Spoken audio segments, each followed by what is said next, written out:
What's going on, y'all? Hello, welcome.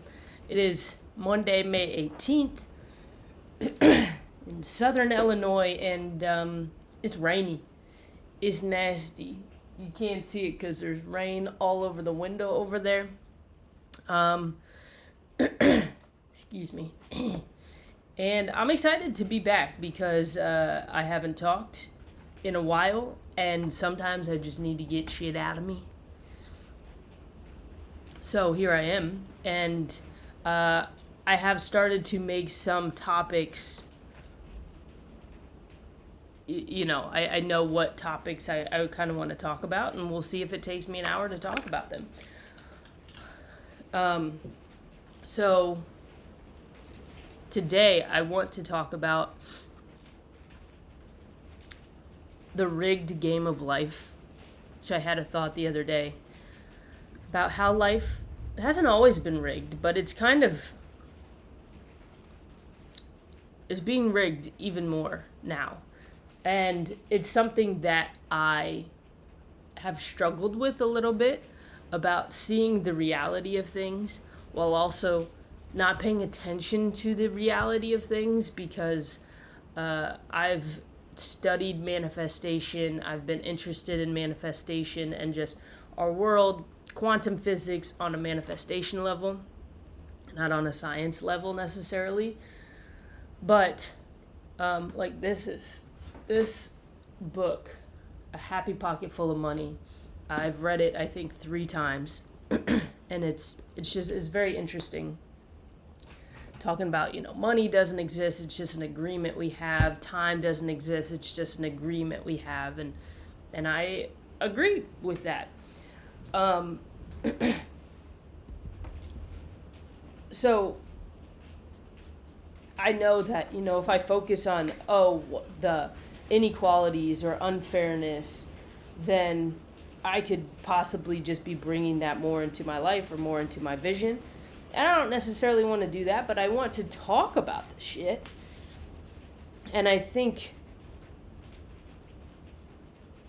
I don't know, I'm sure the Bible says something about it too. I always think about the Bible in these circumstances, not that necessarily has to be the way, the truth, the life, although many people think it is.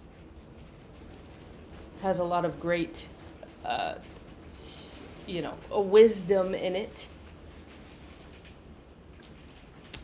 Just want to welcome, chat it up here. Okay, just putting that in the chat. So, the rigged game of life.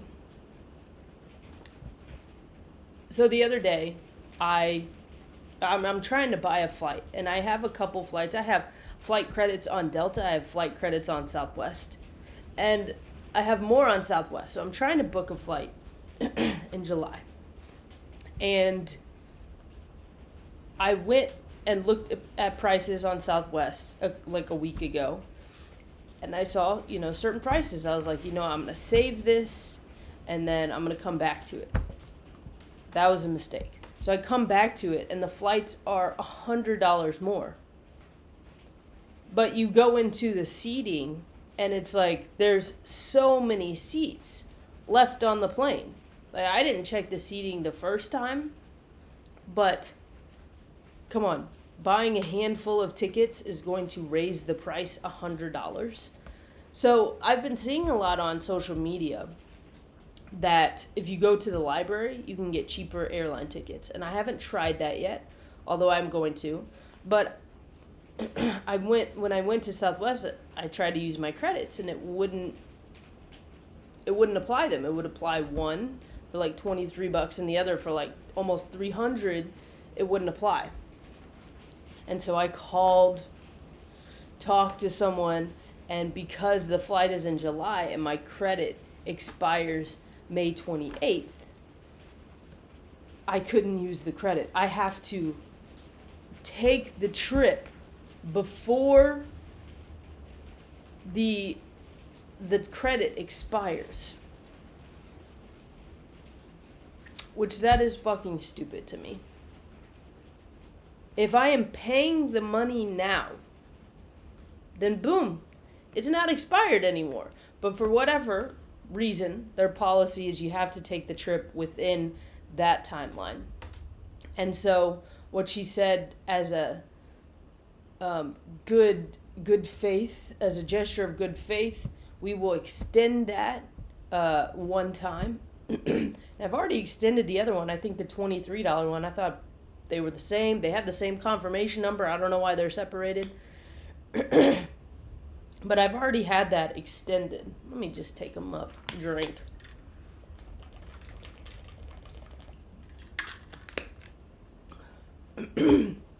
So I'm hoping, I'm going to call back on May 29th and say, hey, can you extend this for me? And hopefully that works. But the other day I was Googling because I was watching these videos of airline tickets and variability and, supply and demand and how they're priced. And when I Googled it, it said it was priced.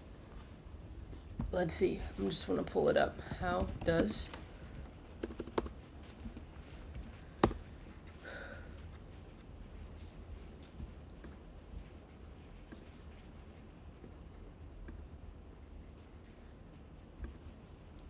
I asked flights.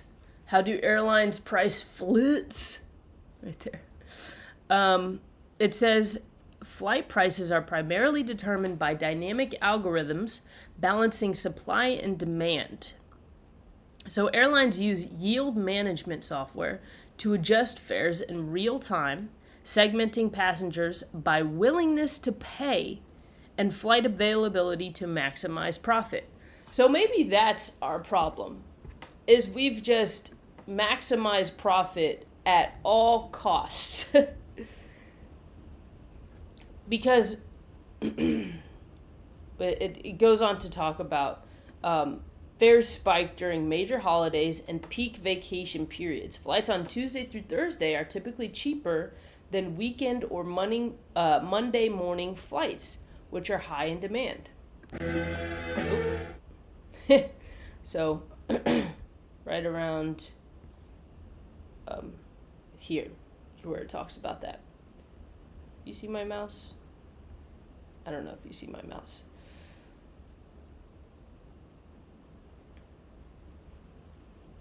You should. Okay. Right around there. And it made me question. Okay. I understand flights are more expensive on the weekends. But why? Sorry. But why? Okay, because people work Monday through Friday, right? So they're probably going to take a long weekend so they don't have to take off work. They're going to travel then. Of course, for holidays, people are going to be traveling more because of family. Because we need to travel. We need to see our families during that time. We've been told to, we need to gather the family. It's good for us. It's the right thing to do. And so they're like, hey, let's just make the flights more expensive on those times that we've convinced people they need to fly. We've convinced people, we've created this society of Monday through Friday work week. So, things to do on the weekends just more expensive because that's when people have time to do it. Wouldn't it make more sense for people for it to be cheaper on the weekends because that's when people actually get to do it, and more expensive on the weekdays? I understand, okay, supply and demand, we want to do that, but it's not fully that. It's more of this pricing, this predatory pricing, because you can't tell me that within 5 days an airline ticket went up $100. It went up, it was like $300 before, so $100, what is that? Went up 33%? I don't know the math. What is it if something is 300 and raised by 100, what percent is that? Yeah, so 33%. Excuse me. 33%. So you telling me in these 5 days, supply and demand, just strictly supply and demand, has made the price increase 33%. I don't think so. I think that's predatory pricing. Again, going deeper, it's predatory pricing also because they make the society that we live in. But our power is in changing that in whatever way we can. It's hard because I'm sure many people are employed by companies that are Monday through Friday companies. But just the awareness is a start, and then taking action moving forward can make a change. But there was something when I searched the why or how airline tickets are priced. One thing that stuck out to me was it said the willingness to pay. So someone comes up to you and they're like, hey, I can get you an airline ticket for $300. And you go to all the other airlines and they're like $300, $350, something like that. Who knows the actual cost? Who knows? I don't know. It's just like, this is a typical cost that we know for this. And then people go around and they come back, they're like, okay, I'll pay $300. I looked for other options, but I'll pay $300. And they're like, actually it's $349 now. Nothing else has changed. It's just the price. It's actually $349 now. Oh, well, $349. Now it's just up to the customer of what they're willing to pay. You either not go on the trip, you wait for possibly better pricing, which usually doesn't happen as you get closer to the flight, or you pay the $349. You just pay it. The $49 goes to who knows where. Who knows where. So I'm sure AI is within that. Man, I got some, past few days I've been feeling a little crappy. But much, much better now. But I have this mucus still in my throat.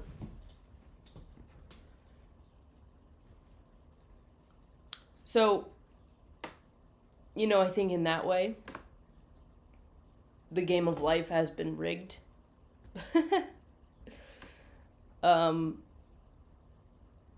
People are working for the weekend. Even people who love life. I had a friend who admitted, she's like, I love my job and I love, living in my life. But I still work for the weekend. And I get it. And how silly of a concept have we made it that we are now living for 2 days out of the 7 of the week. And if you read this book, A Happy Pocket Full of Money, I'm on The Truth About Time. It does not exist. So this idea that we've made, so I'll just read. Time is a funny thing, a very funny thing. The biggest trick time ever played on us was to make us think it was real and that we were under its full control. Yet time is a complete illusion, a strong and persistent illusion. So, it really is, but we have, things, standards we need to follow in society, and it's kind of wild to me. But talking about the same idea of life being rigged, I think about myself doing comedy and Tito, kitty cat. doing comedy and pursuing that for 10 years, and now looking out into social media and looking at my competition. My competition is no longer human beings. My competition is AI. How is that fair? Look, I'll go human to human all day. But I didn't sign up to compete with AI. Did anyone sign up to compete with AI? I have not heard one person, besides Kevin O'Leary, say yes to these data centers. Kevin O'Leary and all of these city council members that are obviously paid off. Like, do these people not live in the same towns that these are going to be implemented? Why else would they approve these data centers? They had to be promised something. Money, protection, a house somewhere the fuck else. Because who would want to live that close to a data center? We're just being forced to live like this now.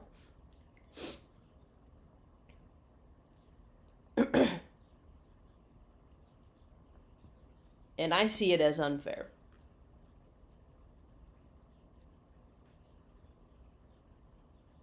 You know, and I this was the part that at the beginning that I, kind of talk about. It's like, I don't necessarily want reality to determine what I do and the decisions I make.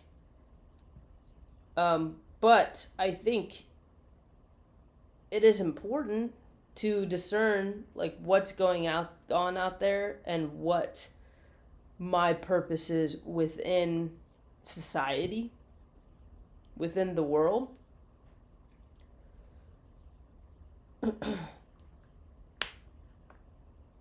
And I feel that part of it is calling out the unfairness. Like I said, I will go human to human all day. But I don't want to compete with AI. It's not even a competition. I don't want also to compete with people who are using AI. Human 100%. Okay? And look, I use Canva and I press the background remover. Is that AI? It probably is. So it's like, okay, well, there's a line then. There's a line to which you can use AI.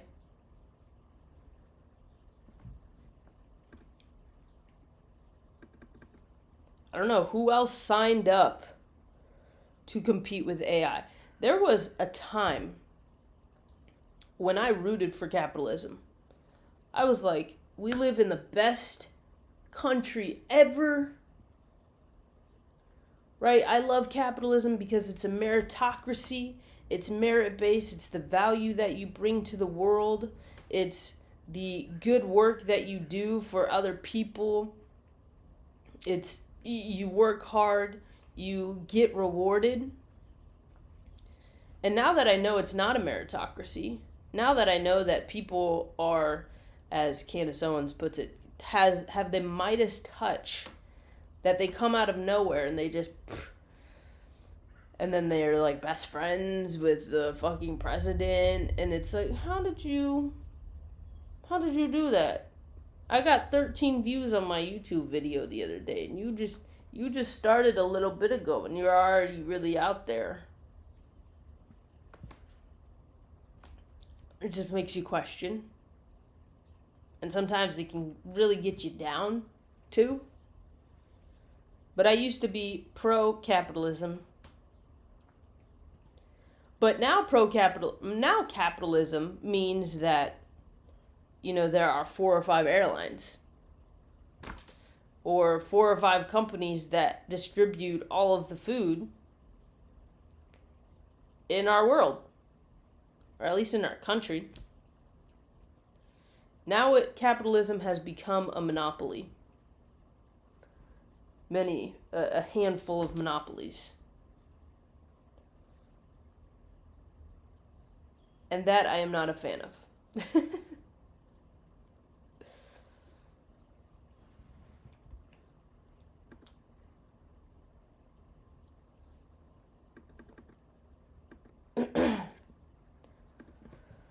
So, the game of life is rigged slightly.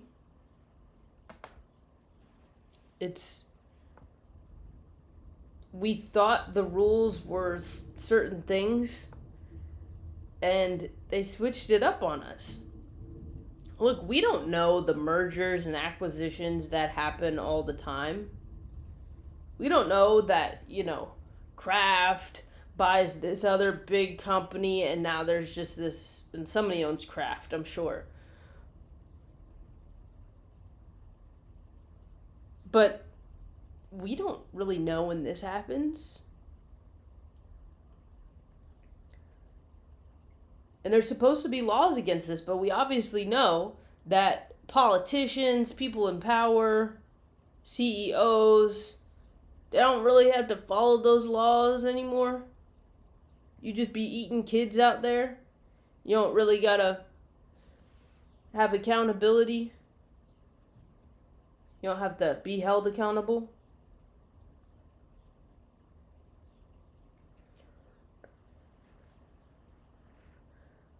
I think that's one of the big things in the game of life. It's like if you do something that you're not supposed to do, you should be held accountable for it. Like murder. That's a law of our society. And so when the people at the bottom have to abide by those laws, but the people at the top do not, that is a game of life that is rigged. Point blank.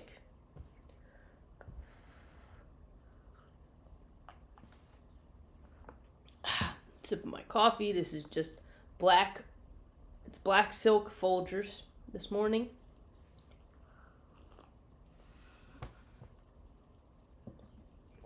So that's my,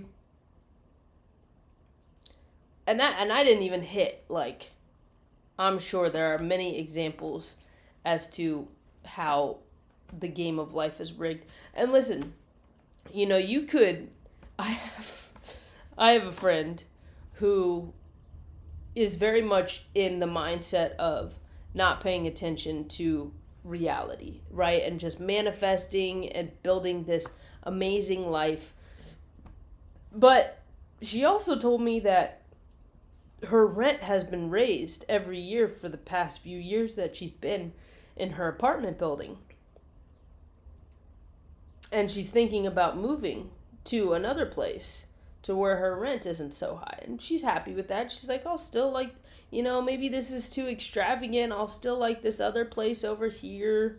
And it's like, yeah, that's how everybody's thinking. That's how everybody who is paying attention, oh, well, I don't need this house. I can just rent over here. I don't need this, flight. I'll just hang here. I don't need this time off, this vacation. I'll just chill. I'll just watch TV and that'll be a good enough vacation. I'll DoorDash some Krispy Kreme for breakfast and some Taco Bell for dinner. I don't need any of that. And that's what it is.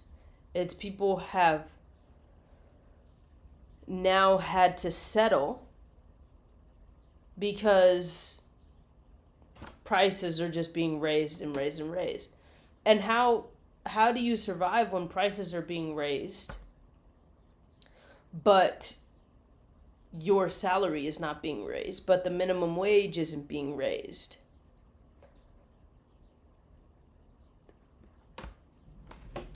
This kind of goes into my next topic of tipping culture.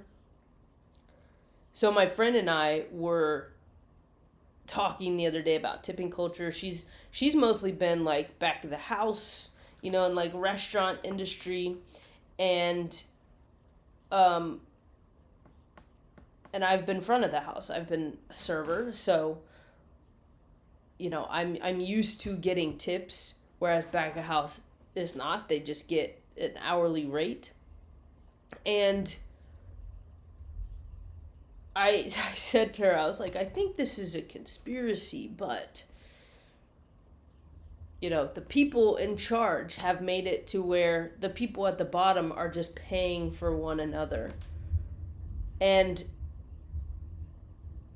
then she responded and she said, I don't really get how that is a conspiracy. Like, that is how society works. We pay for one another. The server, you have a house and you need a plumber and you pay for the plumber, and then the plumber comes into the restaurant, and then the plumber, tips and pays for the meal and everything. And so it just kind of is that circle. And so she asked me to explain it a little more. And this was right before I went to bed last night. And I was thinking about it as I was going to sleep. And I guess it's not necessarily a conspiracy. It's just how reality works. And I think that's a lot of times what conspiracy theories are. It's just like how the parts of reality that people don't want to look at. Even if it, a flat earth theory, even if it is the possibility of a flat earth. Oh, I don't want to hear it. I don't want to hear it as a conspiracy theory. I don't want to hear it. Our earth is a globe. We didn't go on the moon. I don't want to hear it. I don't want to hear I believe we went to the moon. The government said we went to the moon, blah, blah, blah. Conspiracy theories are basically just parts of life that a lot of people don't want to look at.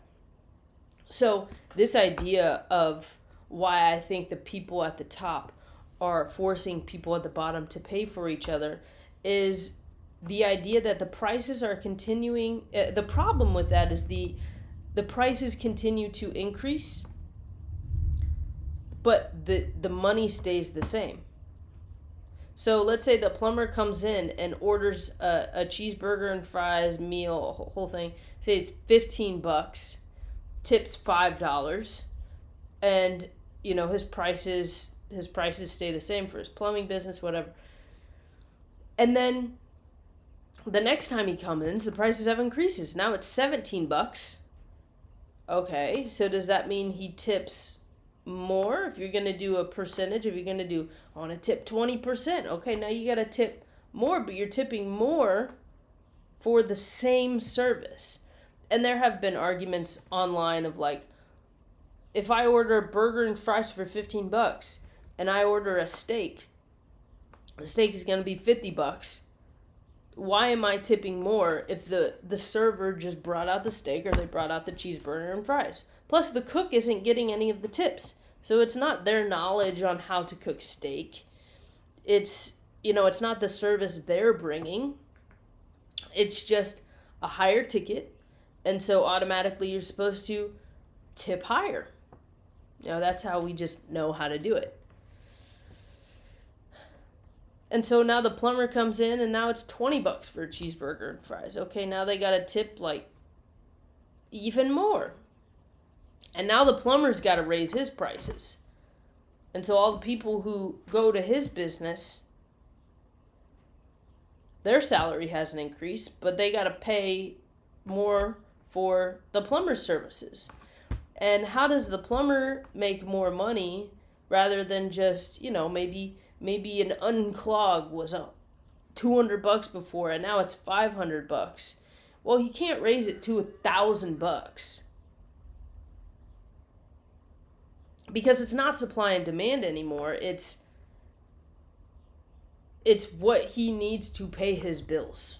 That's survival. That's not supply and demand. Because it could be the same amount of customers need the help. He has the same amount of workers. Maybe it's just him. And there are so many people who don't want to scale.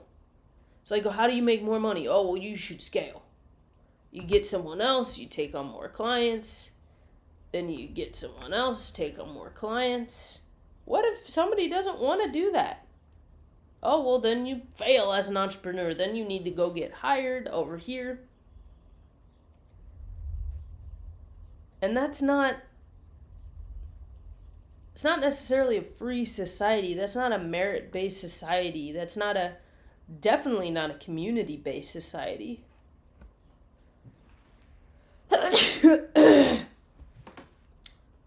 Bless me. Thank you.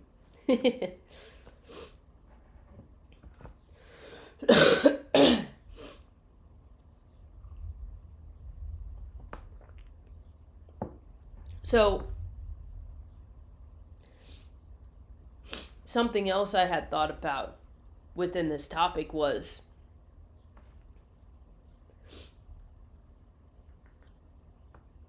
having a server and a plumber who live in the same vicinity and just having that money, rotate, recycle around, that's great. I think that's actually fantastic. But what we're doing now is we are sending money to Amazon. And there are many sellers on there. We could be sending money to China, for a seller of something. And I think we've been taught, maybe this is sometimes just how, economics works too, of like, well, if I send my money over there, money is global. If I send my money over there, then that is going to help them live a good life. And that is going to, they're going to, maybe travel to the US and bring that money over here and spend it here. Or, it's going to recycle and come back around to us, to our community. And it doesn't work like that because people have different intentions.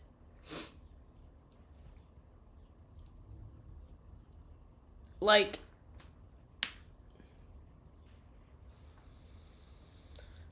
I'm thinking through this in real time. So I'll just say, if I buy this selfie stick, maybe came from China. If I buy this selfie stick for $10, whatever, it goes to somebody in China's paycheck, and obviously it's not going to pay for that much, but accumulated over time, it pays for they buy a Mercedes.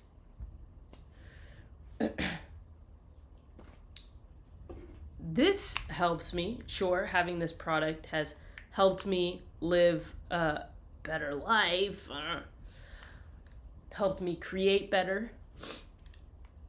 But should my money that I give to this person over in China, should how they spend it also benefit me?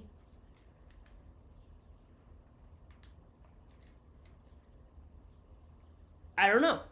I don't know because I'll spend my money on fucking medicine or vacations. Like, we all spend our money how we want, and it's our business in a way.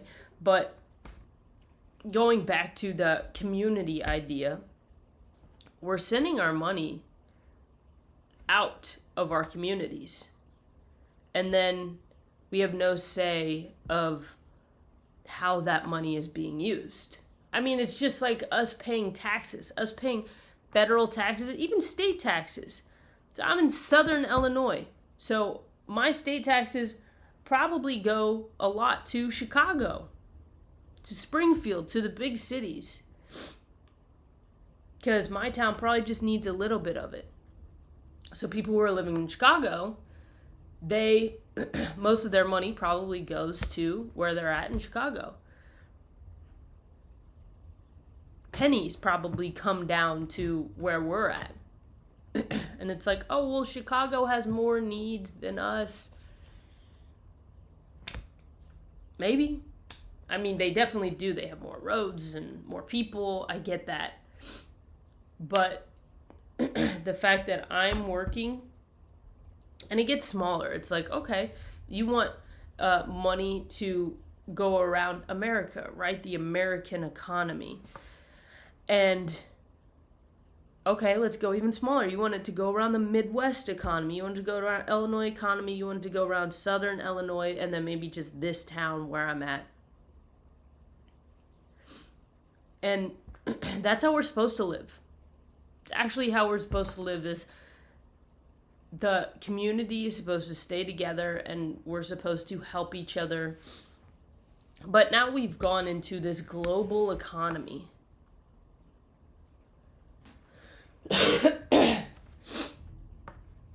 And I think we've been told that, oh my gosh, yes, it's so good that your money is going over there. It's cycling all around.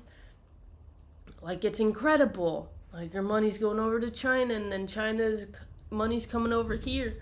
And it's incredible. And actually, like, that's not how our world works best.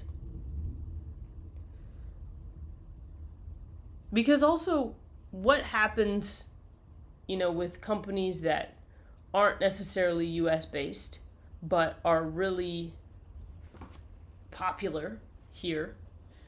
So I just want to see Kraft. Who is Kraft? Kraft owner. No, I don't want Robert Kraft. Kraft, a brand owner.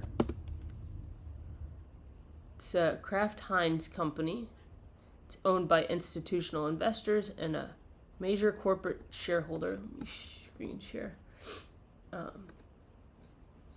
Berkshire Hathaway, led by Warren Buffett. It's 27% institutional investors. Around 85 to 90% of the remaining shares are held by large investment firms like the Vanguard Group and BlackRock. Yikes. I mean, I knew that was probably it, but yikes.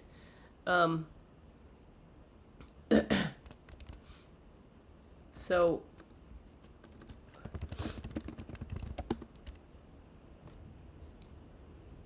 okay, so it's actually based in Chicago and Pittsburgh.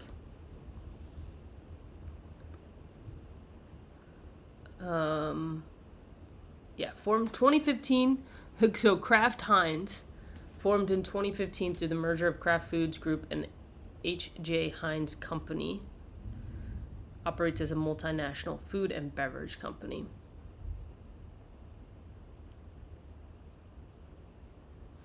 Deerfield, Illinois. So, I mean, this is in America, which is good. But we just think of where we're sending our money to, and especially, Amazon.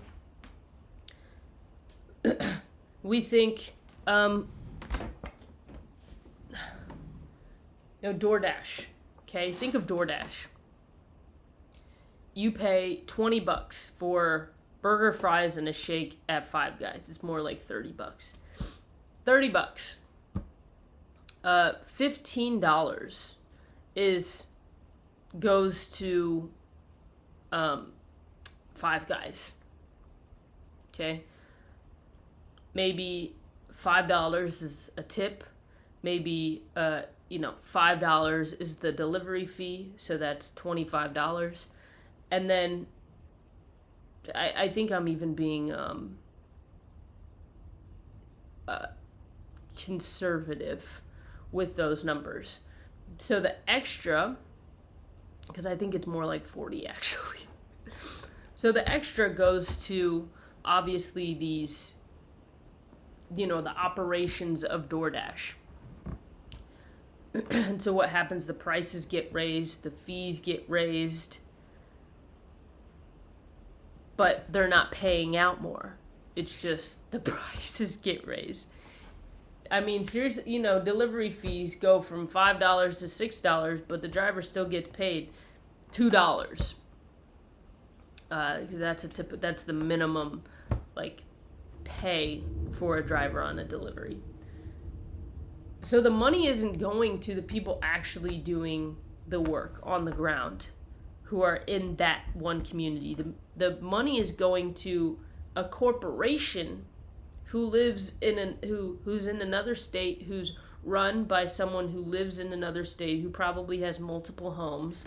Let's just see. DoorDash CEO.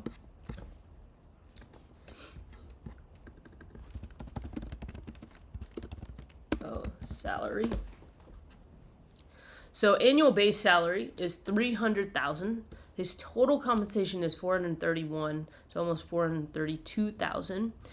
And while his cash compensation is relatively modest for a major tech CEO, he holds over $1 billion in DoorDash equity. So, very interesting. So, Tony XU.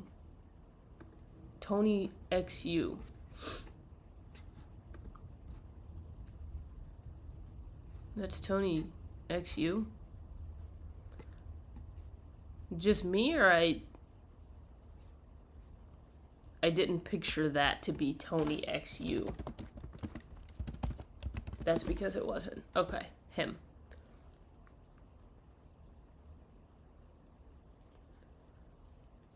This is the beautiful thing about America. He's an American billionaire businessman, the co-founder and CEO of DoorDash. Wow, he's co-founder and CEO. He was born in China, immigrated to the United States with his parents at the age of 4. He earned degrees from the University of California, Berkeley, and Stanford Graduate School of Business.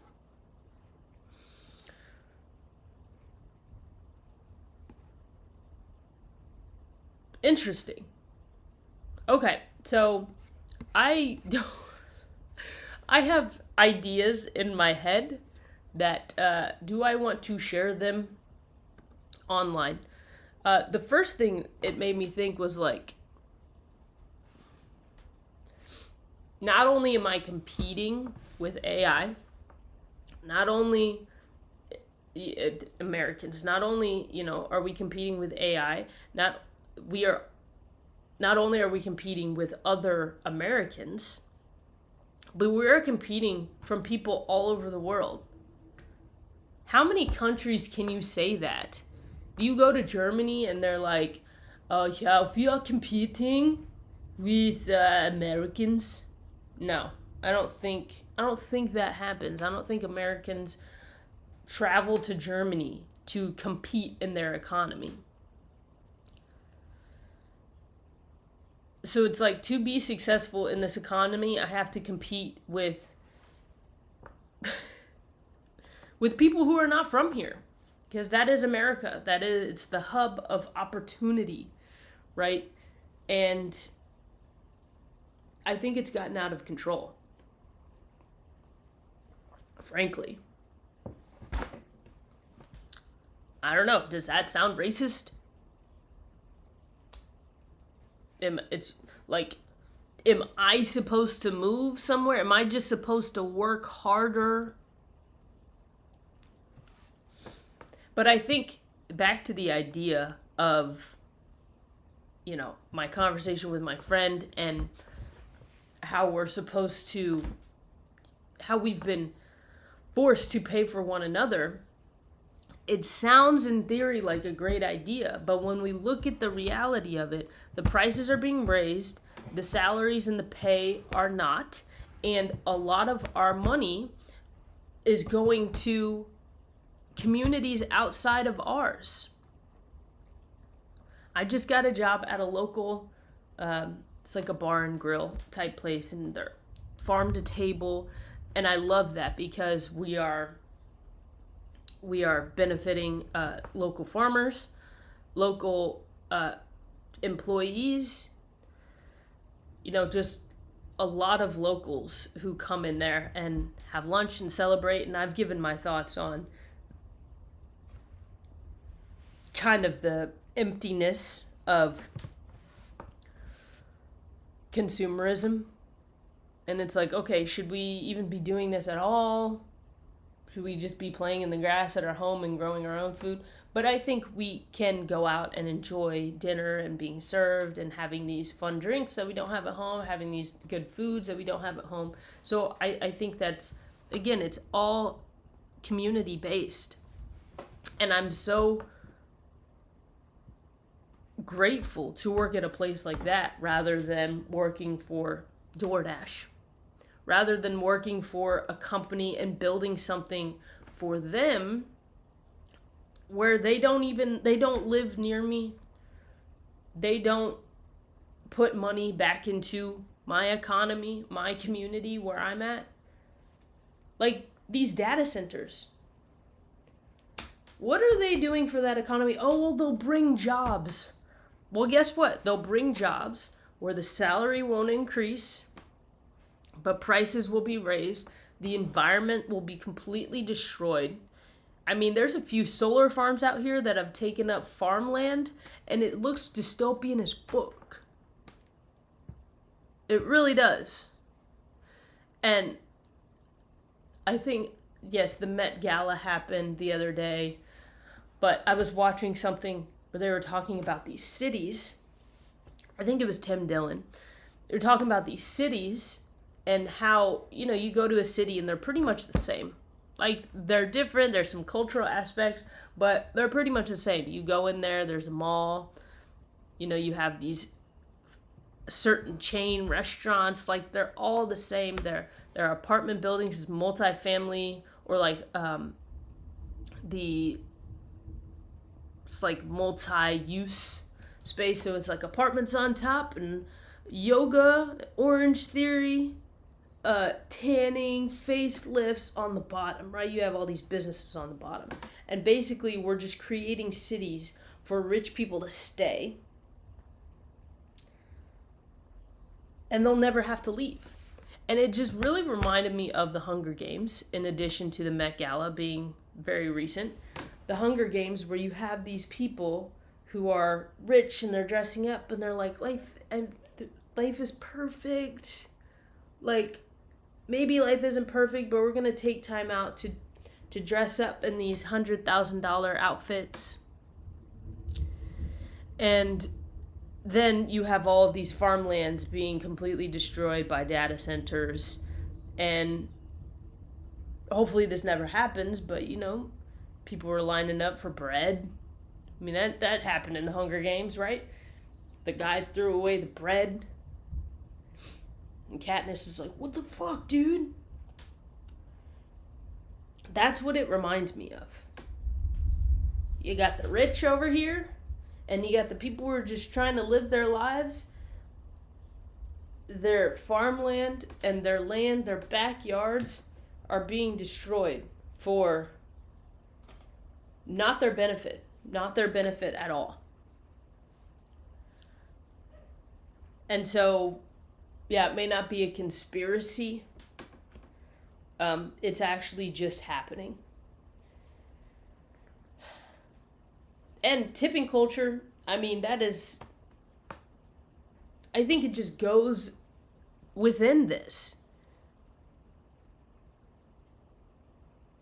It goes within the idea of, okay, now I go to an escape room and they pull out the payment, and now it's like I'm tipping an escape room attendant. I don't know if that's actually a thing, but I have gone into places to where it's like, why am I tipping here?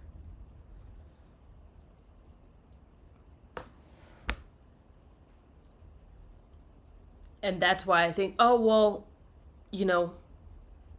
now people feel bad for not tipping, or now people expect tips when it's not actually a tip business, a tip service. And what does that even mean? Why do waitresses and servers and waiters, why do they get tipped?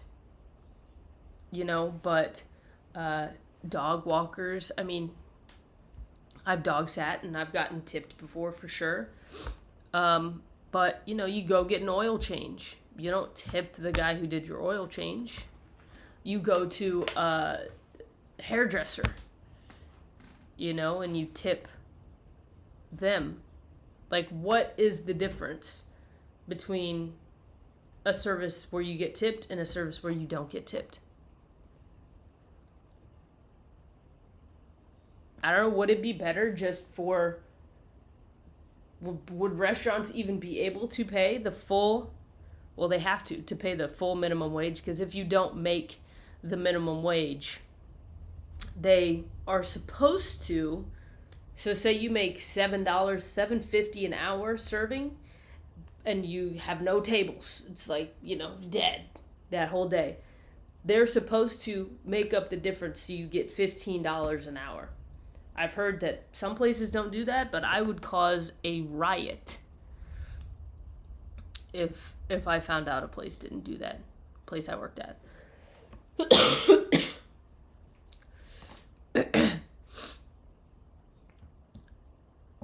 So it's like, okay, restaurants can pay minimum wage.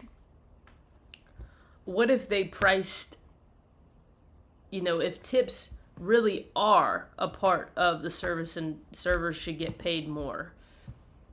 Would it be possible for restaurants to add that into the pricing? Or would the prices just now be outrageous to where people can't even go? So the tipping economy, I don't know. I don't know. It's confusing. I think it has been pushed on us. If you are at a place of like a tanning salon, like, I don't need to tip you for a tanning salon, right? I mean, they clean the beds, maybe sometimes they actually do the tan. Although I've been in a machine before, but they gotta maintain the machine. Do I tip them for that?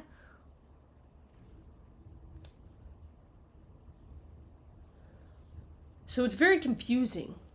But I think if you work at a place of business that is not necessarily a tipped place, but you still turn around your iPad and that screen comes up with the tip, turn it off. Turn it off. You're making people uncomfortable. Because there is an option where you can turn off that. And you should. So that's my explanation of my conspiracy theory that the top is making the bottom pay for themselves. And then they're eventually just going to run the bottom dry to where it's almost impossible to pay for yourself and your family and have things that you want instead of just settling. Pretty silly. Isn't that right, Tito? Oh, you sweet boy. Well, I mean, that was pretty much an hour of talking. Hopefully it made sense. But let's actually watch a video. I have a few saved videos that I've wanted to share.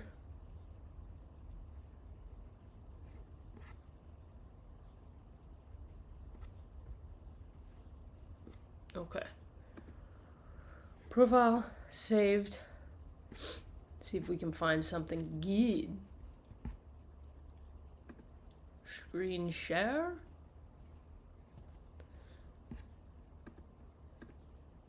Let's see here. I mean, there are some conspiracy theories that I did find. What is this one? Oh, me getting fit. This was wild. This isn't a, oh yeah, it is a video. I actually haven't watched it yet. It's on 2 times, I realized. Okay, ready?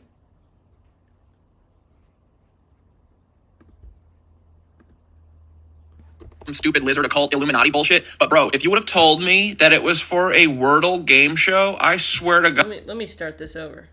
Bro, I knew Savannah Guthrie sacrificed her mommy, Nancy Guthrie, for some stupid lizard occult Illuminati bullshit. But bro, if you would have told me that it was for a Wordle game show, I swear to God. Well, here, I'm gonna die laughing right now. This is insanity, dude. This is the dumbest shit ever. Dude, how old is Wordle? Wordle was like pre-COVID. Who the fuck plays Wordle anymore? You know what's worse than playing Wordle? Watching someone else play Wordle. You know what's worse than that? watching someone else play Wordle with Savannah Guthrie hosting. The whole time you're going to be sitting there going, I wonder what happened to her mom. How come she doesn't care that the FBI can't find her mom? It's like she literally doesn't care. It's like almost like this whole Nancy Guthrie. Trying to figure out what is in his hair right here. He obviously wants it there because you could see it's there. Wordle is an actual game show now, because it used to just be a game you play on your phone, and now it's a game show. What's up with these game shows? My dad has tried to convince me to sign up for The Floor, which, first of all, if you don't know The Floor, it's dumb. You have these topics that you go in with. So you're on these squares. You have these topics that you go in with. I don't want that. And then you compete with people. So if you win and your topic is like birds, you go up on this stand and then you call someone else who maybe does like aerodynamics, and you call them, which probably wouldn't do that, is birds. But you go up and you challenge them, and then they have birds. They say, oh, that's a cardinal, that's a blue jay. And then whoever gets, the most in the amount of time wins. First of all, my anxiety about knowing all of this information would be through the roof. I would go out first round, absolutely. Plus, I don't like these. This is, again, reminds me of Hunger Games. Oh, we want this 15 minutes of fame on the floor so we can see ourselves on TV, and then we can possibly win $50,000 or however much it is. And I don't like it. And they're all over the place. The Floor, that is literally the most basic name you can come up with a show. A game show. Who Wants to Be a Millionaire? Classic. That's some good shit right there. Okay, that was game show quality at its peak. Okay? But, you could actually learn something. You could go through the questions and the answers, but The Floor, it's like a blue jay, a cardinal, and you say, the blue jay, cardinal. The IQ to watch these shows is like zilch. So I don't want to be on them. America Duels. And I want to say I like Rob Lowe. I like Rob Lowe in Parks and Rec. But I don't know Rob Lowe. So, Rob Lowe. But let's go back to this. Guthrie going missing thing was to put Savannah Guthrie on the map for some reason. Maybe for a dumbass Wordle game show with Jimmy Fallon, the biggest cuck in history. When Pam Bondi's best friend's mom, Pam Bondi's best friend being Savannah Guthrie, because they are best friends, when her mom went missing, I was like, man, I really hope someone finds her mommy quick. But then I realized, no, she's never going to find mommy. Actually, that's not true. There's no way that they're not going to have Savannah report on whatever the final, part of the story, whenever they finish the script of how they want Nancy Guthrie to finally be found or whatever. They are definitely going to have Savannah Guthrie fucking announce that. How morbid and sick and fucked up is this all? This is so Erica Kirk coded. Like, get these fake grieving women the fuck out of my face, dude. I'm so sick of people using our empathy and our compassion and our emotions against us so that we don't go, Savannah, you're a lying ass lady. You're a lying broad. No one fucking cares. If this was real, she would actually be so mad at the FBI for them doing nothing. They've done nothing. They can't find an 85-year-old fucking old biddy. How? They have everything. They have flock cameras. They have Palantir. They literally steal all of our information from our phone. And if they aren't stealing it, they're buying it from third parties that are selling all of our information, all of our data. And they can't find an 80-year-old woman who had a fucking pacemaker in her heart or some shit. I mean, come on. What are you talking about? This is insanity. This is so stupid. And I want to punch Jimmy Fallon in the fucking face. But I want to give Savannah the best, okay? Savannah deserves the best. She totally didn't kill her mom, stuff her in a barrel, and hide her under her basement or in the sewer behind her house or in a pond behind her house. Anyway, Savannah knows exactly where her mom is. If she didn't, she wouldn't be acting like this. So have a good day. Love you, Savannah. Hope Wordle's fucking worth it, weirdo. Bro, Damn. Like, if this is true, damn. I remember hearing about this story and her mom being taken. I had all these questions. Why the fuck would someone take her mom? If someone took her mom, it would be for some type of blackmail, right? That's the only reason. Why would you take 80-something-year-old woman for fun? No, people usually take young people. I mean, that's just it. These comments, though, what the fuck is Wordle? And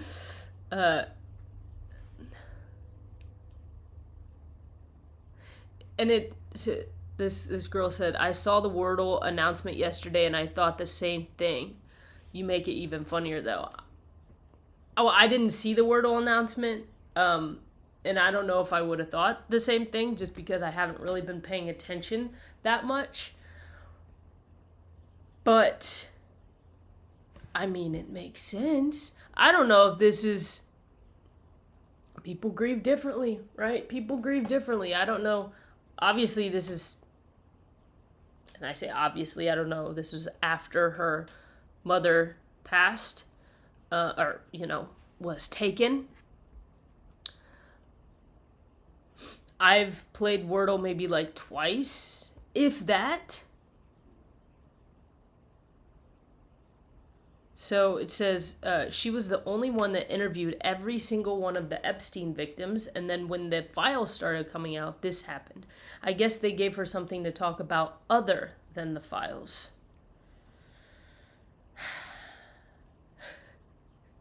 How is she going to find a letter? She can't find her mother. It's sad. Very sad. Let's see. This is...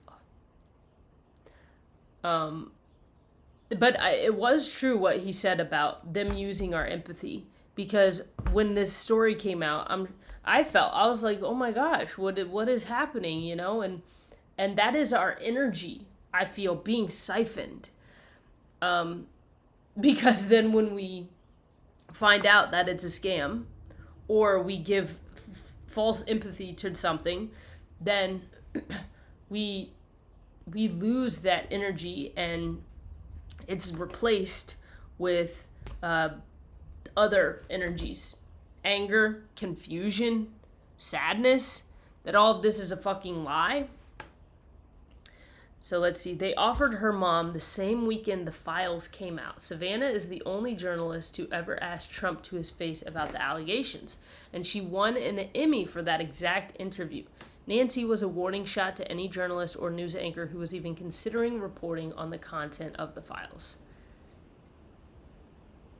Yeah, so it's like how much of this was her knowing where her mom went and how much of it was like a threat. Like, we know where your mom went. Don't ever do this again. You are the first, and word's going to get around that if you ask about the files, you ask about these things, then something's going to happen to your family. Makes a lot of sense. Okay, let's see this. I didn't watch this one. Did you know that space is a lie? That our history is a complete fabrication? That virology is a hoax, and most, if not all, sciences are actually based upon... Hold on. She say virality is a hoax? I'm not a fan of watching Instagram on a computer because you can't go back and forth unless somebody knows maybe like a plug-in or something. I gotta start it over. Did you know that space is a lie? That our history is a complete fabrication? That virology is a hoax? Oh, virology. What's virology? Okay, yeah, it's viruses. I knew it. I knew it. So there was a guy that I showed in a video the other day where he said viruses don't exist. And all the comments were like, what do you mean they don't exist? What do you mean? What do you mean? And what I shared in that video, in that live, was that there are different frequencies, I believe, that we live on, and there is a frequency of healing and ease and love and balance, and we have been put into these frequencies of dis-ease, imbalance, hate, anger, all of these things that are not love and balance and ease. And so I wonder if that's possibly what she's talking about. It's interesting because, like I said, like, sometimes I test people in a way just to see where they're at. And I was talking to this girl at work the other day, and she said she had graduated. She is doing like music therapy for children. I was like, oh, that's awesome. I was like, do you ever touch on, or did you ever learn about, the music that's being made now and the frequencies that are in it that are very harmful to people, that put people in a trance, right? And she like kind of changed the subject, and she was like, yeah, but there's a lot of options out there that are good and blah blah blah. And I was like, okay. And then I walked away. And I don't know if she's just not familiar with it, or she is familiar with it but doesn't like to talk about it, or just wants to focus on the good of music. Maybe she knows a lot about it and she's like, there's no point in paying attention to that or having a conversation about that at all. I just want to focus on the good music, and that's cool. But it was just interesting. I'm like, that is the part of understanding reality in the world that we live in, and also being able to just shut out reality so you can focus on maybe what you want to focus on. But I was like, okay, well,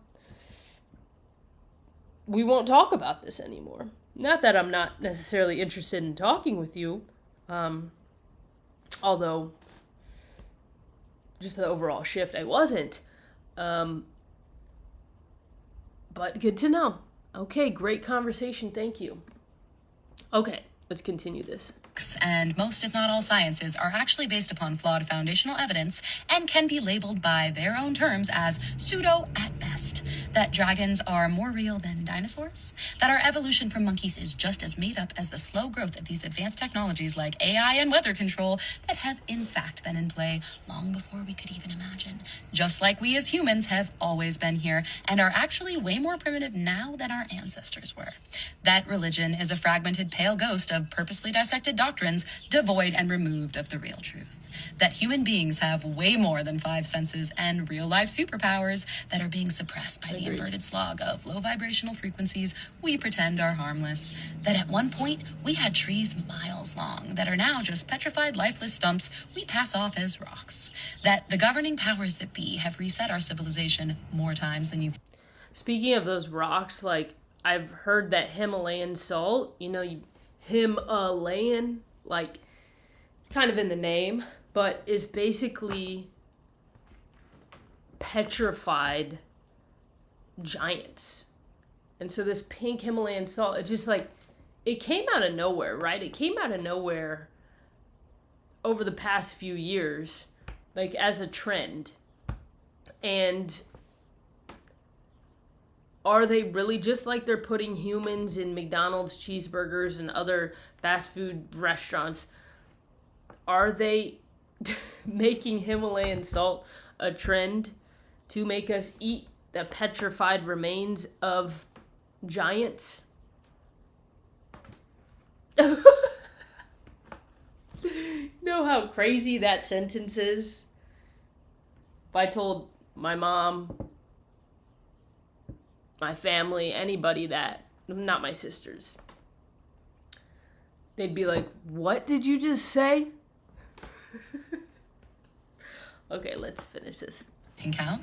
That all media is an overly saturated biography of satanic ritualism made palatable for the masses, so we become desensitized to their demonic agenda and normalize pure evil.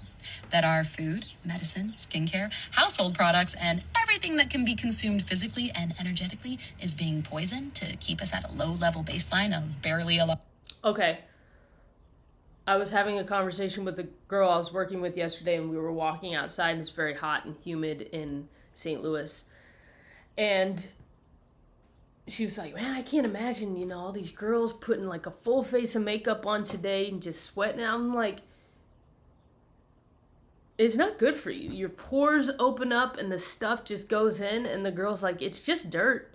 It's really just dirt. And I'm like, questioning that. I'm like, is it really? Like, people start wearing makeup, they have makeup and like breaks them out, right? We probably shouldn't be putting it on our face if it breaks us out like that. We probably shouldn't. They're like, oh, well, we need a better formula so we don't break out. Better makeup. I don't know. Is the better makeup, is it just like better glitter? Is it just like organic glitter? Is it, is it just organic organic dirt? Like, what is it? Motherfucking bug. That I just killed with a note card. And so, we have this makeup that we have to wear, and then we're like, oh, well, we need to wash all the makeup off our face. So we need to buy all of these cleansers and these moisturizers, and it's just like, bruh. I was going to say earlier about the tipping and how we're paying money, and we're sending money over to other countries that are not a part of our community or our economy. Now it's a world economy, but it's like our economy, that we are now becoming reliant on these things. So like makeup. Well, because I'm buying makeup and because I'm wearing makeup, I have to buy the cleanser. I have to buy the moisturizer because I have to take care of my face. And it's like, what if you just didn't wear the makeup? I've worn makeup maybe a handful of times in my life. You're like, you can do that because of your skin. No, it's my skin is because I didn't do that. That's my theory. Also, I'm half Cuban. And I think a lot of that, people think I'm 25. I'm 35. I don't know if it's mostly because of makeup. I don't know. Or not makeup. But my point is, we've become reliant on these things, just like food.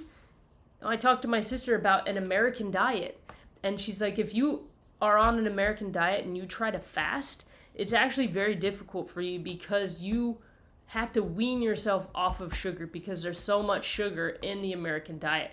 You go see non-fat products, and they have to take the fat out of things, which makes things taste good.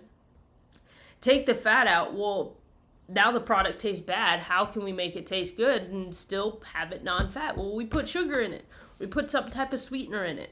Maybe not like, raw sugar, the good sugar. We put the artificial sweeteners in it. So there's not as many calories. We just put it in the ingredients so people don't know. They'll be like, what's this ingredient? I can't read it, but it's non-fat. So I'm going to take it. So even the American diet, we have become reliant on. And we got to be able to be reliant on ourselves. Regardless of what conspiracy theories are out there, fuck all the conspiracy theories. Okay? Shut them down. Okay? The only thing we should be able to live by is how reliant are we on ourselves. My mom wants to fast and she wants to eat better and everything. She doesn't cook. So you're going to expect your husband, who is my stepdad, you're going to expect him to follow all the guidelines of good eating, of you know, organic, of, you know, fats versus carbs versus protein. Like, you have to be able to rely on yourself. And we have become reliant on others. We become reliant on companies, on industries like pharma, big food, big alcohol. So let's finish this video. Alive, that these poisons not only make us sick but infect our endocrine system and hormones, creating a gender-confused species lost to their real power and susceptible to eventual merging of transhumanist biotech. That the human biofield and ether used to be a part of our educational curriculums, but they purposely removed it so they could unknowingly plug into our fields and suck us dry of our life force, like the soulless vampires they are, and charge us for free energy that not only powers whole countries but can also heal our bodies. That your favorite junk food restaurants are serving up the carcasses of tortured and murdered children, and that chains like McDonald's don't have contracts with any farms, but sure do a lot of business with funeral homes and hospital morgues. That none of us are protected under our so-called laws because the United States is actually a corporation, and we're just employee slaves whose birth certificate are just promissory notes, making our contract to labor the cornerstone of our financial economy. That water is a living, breathing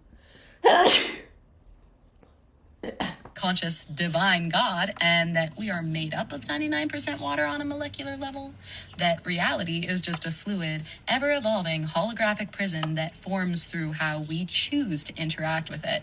And by operating like mindless drones, certain of our inevitable doom and terrified of our own shadows, we're actually creating the very shit show we find ourselves complaining about on a daily basis. That all it would take for us to reclaim our sovereignty and build heaven on earth is waking the fuck up and coming together as the beautiful, magical miracles we are underneath the lies and no longer playing their rigged game. No, you didn't. Well, now you do. Happy Monday. Did you know? This is a happy Monday. This was a week ago and a Monday, and I love how she said rigged game, because that is how I started this live. Rigged. It's a rigged game that none of us want to play anymore, and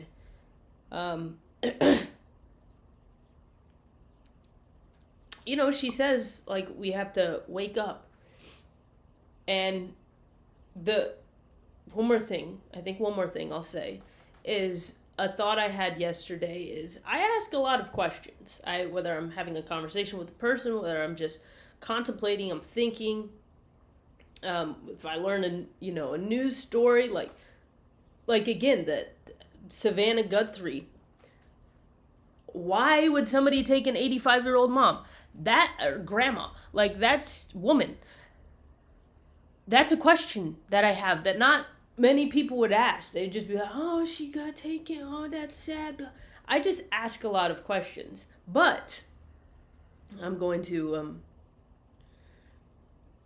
I ask a lot of questions, like with the moon landing. Well, why did this happen? How did this happen? But I don't necessarily know the science of it. I ask a lot of questions of capitalism, but I don't necessarily know the economic workings of socialism, communism. I've heard they're bad. I've heard socialism leads to communism. I've heard from capitalism that has been overtaken by very greedy. Greedy isn't even right. It's another word. I don't know if it's evil or what type of people. Then people start to ask for socialism, for a living wage, for universal basic income. And what that leads into is communism. Like, I know that pipeline, but I don't necessarily know all of the inner workings of everything. Just like medicine. It's like, I don't know all the inner workings of medicine, but I know that we shouldn't be reliant on medicine. Like, before you start taking blood pressure medication, you should probably check your diet. You should probably check your sleep. You should probably check how much exercise you're getting. You should probably check all those things before you start taking a pill that you'll have to take for the rest of your life. So I ask a lot of questions, but I was thinking maybe people would be like, well, you just need to know more stuff. You need to have more knowledge. And I think what that woman said in that video is, you know, our reality is basically made up of all of these biographies of satanic history and rituals. And so, like, when we learn things, is it even the truth? And is learning that knowledge my purpose? Because everybody's like, you should, or some people are like, you should know the science, you should know how this works, but what if my purpose is just to ask questions? And then if I have a really big question, I'm like, I want to learn more about this, like, how do airlines price their flights? Then I'll Google that, and then I'll ask even more questions. Is basing your price off of a customer's willingness to pay the right way to do business? Especially when you have all the power of planes and travel. So I think, to end this live, it's just what you have, whether that's asking questions,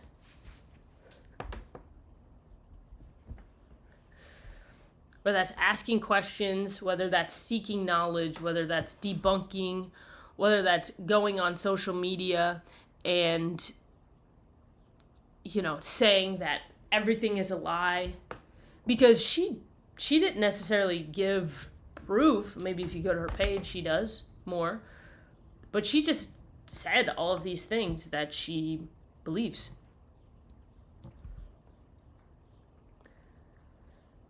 So it's just interesting. The difference between knowledge and truth, I think those are two different things. And can truth be bent from reality and non-reality? You know, reality in this 3D realm, and then reality in like the 5D, in like our connection with our creator, God. So it's very interesting topics, and that's all I have is talk for an hour and a half. I enjoyed going through those couple videos. But hopefully I'll see you guys on Wednesday again. I'm trying to do Monday, Wednesday, Friday. We'll see. But until then, see you guys next time.